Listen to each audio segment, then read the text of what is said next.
potential for survivors out there is astronomical. That's what the attorneys defending the sexual assault victims of Dr. Johnny Barto told 6 News in an interview today. The former Johnstown pediatrician has been convicted of molesting children and has been sentenced to life in prison. Nicole Fascino tells us where the case stands now and what the attorneys are now asking for. Nicole.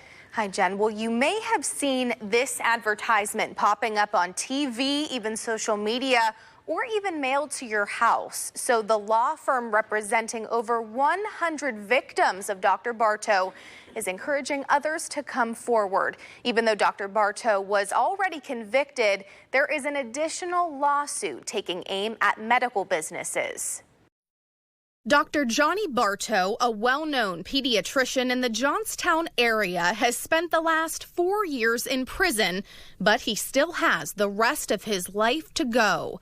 Barto is behind bars at SCI Waymart following his child molestation conviction. Johnstown is such a lovely and beautiful community, and at the time, they trusted Dr. Barto. You know, they were in disbelief that this could be true.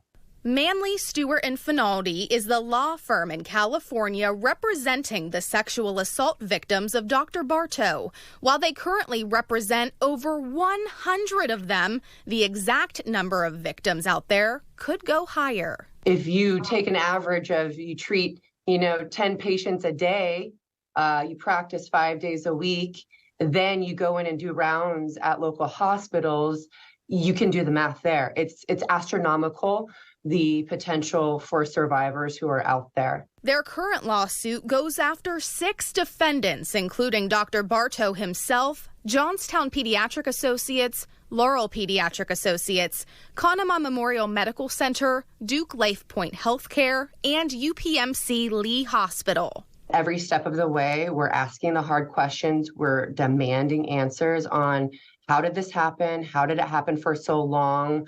Who knew what and when? And we're holding every person and every institution accountable for failing to protect children and failing to protect their families. Dr. Barto's medical license was revoked back in the year 2000, deeming that he was not safe to be around children. But after protests and appeals, Dr. Barto's medical license was reinstated just a few months after that.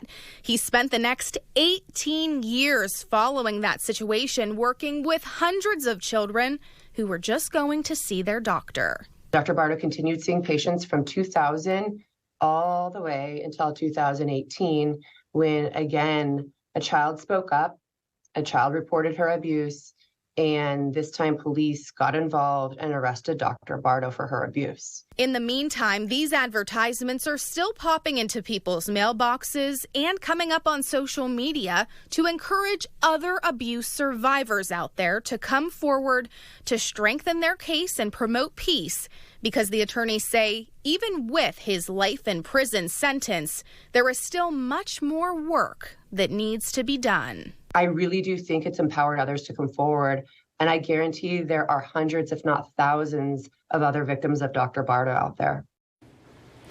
Tom tells me that they're expecting the trial date for this case to be scheduled for early next year. And we reached out to all of those medical providers who have been sued in this case and have not heard back. Reporting live in the studio, Nicole Fascino, 6 News.